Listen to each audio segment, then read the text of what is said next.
Good evening, everyone. It's Raidhyn, and welcome back to episode 3 of my Let's Play series for Dungeon of the Endless. Last we left off, we made it to floor 2, so we're going to be continuing that game, and we're going to see if we can continue our savvy level of play and the avoidance of making mistakes. I'm excited to see if we can pick up a new character or some new tech while we're on this floor. So we have 3 options, up, down, and right. I'm going to say let's go up first. We got a major module slot, which is really good, and some dust, which is also really good. Be able to drop probably some industry right away. We'll go for food next, since food is always useful. And then we'll go for science in hopes that we do find a science machine. Let's see how our characters are doing. We've got used Chitin on Sarah, and I can level up. Looks like both of them are going to pick up a passive skill. Let's pick up one for Sarah since she's going to be doing some scouting. Can repair damaged modules. That's going to be useful because I imagine some of our modules will be taking some damage here in the near future. We've got a second major module slot, so we're going to probably put down a food generator there. Just in case we run into another hero, we're going to want to be able to recruit them. For now, let's keep exploring. I really like that so far this path that we've taken has kind of gone unbroken. It makes deciding what rooms to light up a lot simpler, and having easier decisions to make always makes me happy. So yeah, so far so good. Looks like we've got to a dead end here. 10 dust, and is this room? This room is not powered. So this is kind of where the original scan of the floor kind of stops and where you got to start making decisions.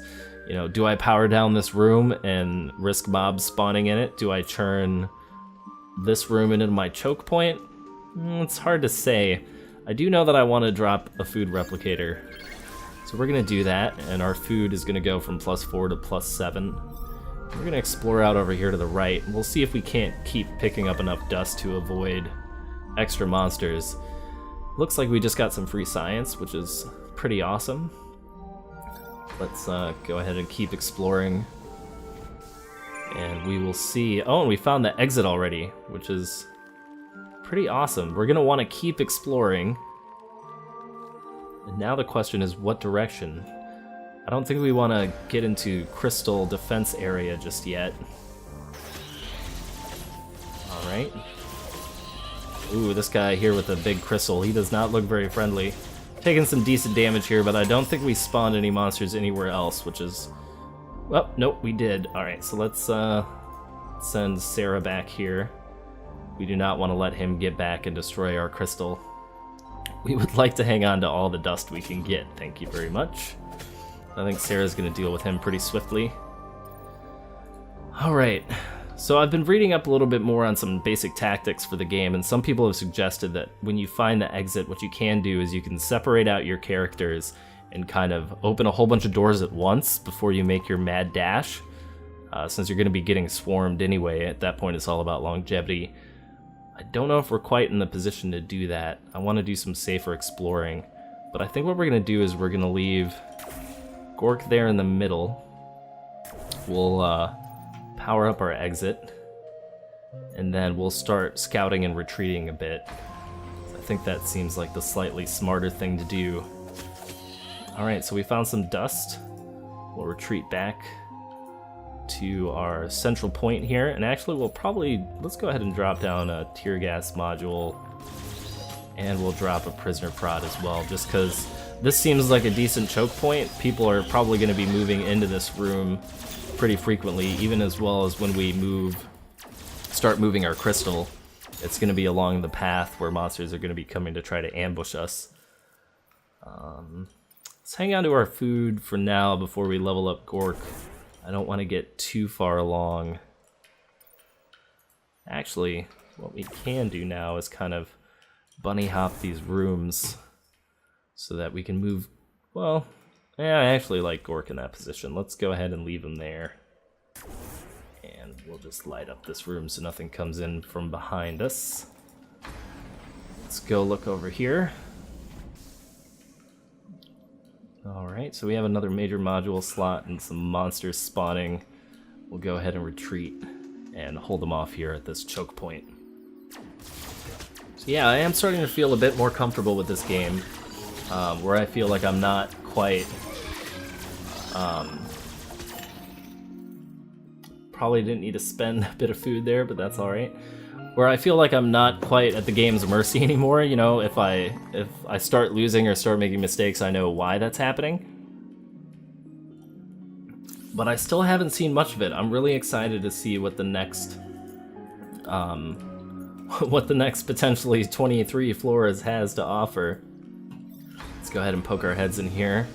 I probably, now that I think about it, I probably should have been building a science machine this whole time, but I kind of neglected to do so, and we only got this one door left here, which is, in my opinion, still kind of risky to open, because as soon as we open it, we have the potential for monsters to come spawning that direction. I guess we can power down a couple rooms over here and just have it where we can just keep the rooms powered that we explore, which seems like a somewhat safe option. But it's going to be risky because if we run into monsters down here, we have to deal with them right away. So actually, maybe let's move Gork here. I don't really feel like... So I was reading a bit more. This is where it's a little bit tricky. So the industry, science, and food that you have saved up does carry over to the next floor, which is why at this point I feel like I've explored too much to warrant building a science generator. This is awesome. Alright, let's move back up here. We just got an item, prison soap, which is cool because I think that adds some defense and HP. So we're gonna give that to Sarah because she's our kind of lightweight right now. If I recall, when I played this game about a year ago, there was a character who was kind of looked like Sarah with the sword, but did a lot more damage. And I'm not sure if they just tweaked her character design to be more of a scout, or if I'm mistaking her with something like the Juggernaut from Dota. For now, let's go ahead and keep exploring down in this direction because we can light up some more rooms without much worry. Doing pretty good on dust, which is nice. So long as we don't take any unnecessary damage to the crystal, I think we're going to be okay. And it looks like there's actually a bunch of rooms in this direction. We got another item, which is great. And it looks like we got some waves spawned over there, so we're going to pick up the item and move back. Did we actually pick it up, or did I left it behind? Alright, well, we'll defend up a little bit. Let's go ahead and drop a prisoner prod in here. We'll drop one in here as well. So from what I understand is that monster types have, there's basically 3 types of monsters, not in design, but in what they're going to attack. So they'll either attack you, they'll attack the modules, or they'll just go straight for the crystal. So for example, these guys over here, the blue crystal looking dudes, they just run straight to your crystal. They don't care about you, they don't care about your modules. They're just going to try to go straight for the crystal room and start doing damage to it every time. Now I don't know all of the monster types inside and out, but what I do know is that I do not want my crystal to take damage, so we're going to have to be careful. Toothpick, add it to your inventory. Can Sarah equip this? The answer is no. This looks like a spear weapon, and Sarah uses swords, so she's not going to be able to use that, but that's okay. Let's go ahead and we'll scout downward one more. Looks like we got a basic room with some free science. And is that no monster spawns? Looks like no monster spawns. That's pretty sweet. Let's check out this room here. What is inside? Oh, excellent. This is who I was talking about. Skroig. Let's recruit him right away. Did we get any monsters? I don't think we did. This was the guy I was talking about. And we can give him the toothpick right away, which is great. So he has really high DPS, pretty low defense, and he has this active skill, Last Supper. Heroes in the room get plus 26 attack power, which is excellent. Let's look at this biography real quick. A light, quick, and deadly forager, Skroig has a problem of which it is completely unaware. It should have been born a Rakish nobleman in the era of the Musketeers. Unusually dapper and witty for an insectoid carrion eater, always well-dressed and with a delicate palate, Skroig's wit, sophistication, and elegant use of a blade are completely wasted on its peers. Let's go ahead and level him up to level 3. And I'm actually thinking that because of his wicked low defense, we'll give him... What is his HP? 522? 590. So his HP is really good. Let's go ahead and give him this used chitin. Oh, actually he can't. He can't take armor. He can only take a device. So let's go ahead and give him the prison soap.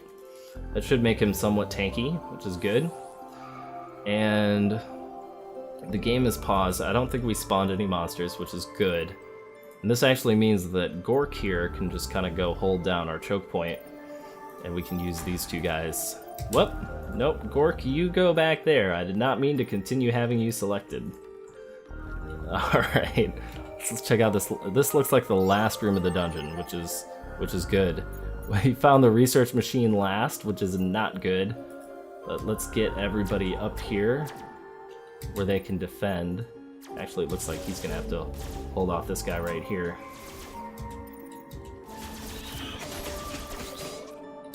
Oh, this is not good. I do not want all of these people stuck in this room. I want safety and courage. Let's see. Not like how much damage you are taking, but at least Skroig is here now. He's helping us out, which is good. Let's see if we can't. We'll drop one more prisoner pride. Not that I think it's going to make a huge difference, but it's going to make me feel better. It's providing peace of mind. I think Sarah is still certainly the fastest. 48 versus 36 versus 18. So what we're going to do is we're going to go pick up our crystal now with Sarah. And then we'll head on down to the next floor. Let's go ahead and get ready for this. I think actually, let's see about how everything is lit up.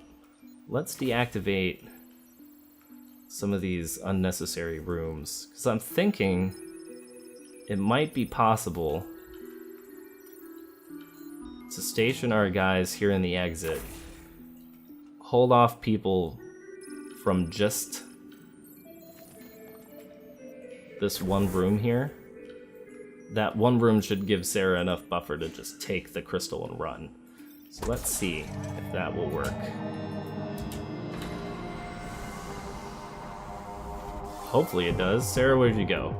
Alright, you're already making great progress. I think we're gonna get out of here like free and clean, which is fantastic. Exit.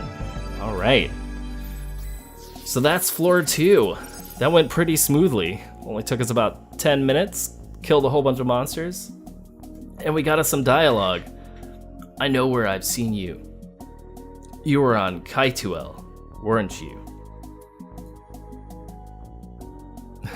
Kaituel, good fun. Lots of yelling. Chainsaws. Yeah, I see. Kaituel. I love how much the police enforcer and the butcher are getting along right now. So, anyway, that's going to be it for this video. Thank you guys for watching. In the next video, I'll be tackling floor 3. So yeah, thank you so much for watching. If you like this video, please hit the like button. Don't forget to subscribe if you want to see more. And I'll see you next time for some more Dungeon of the Endless.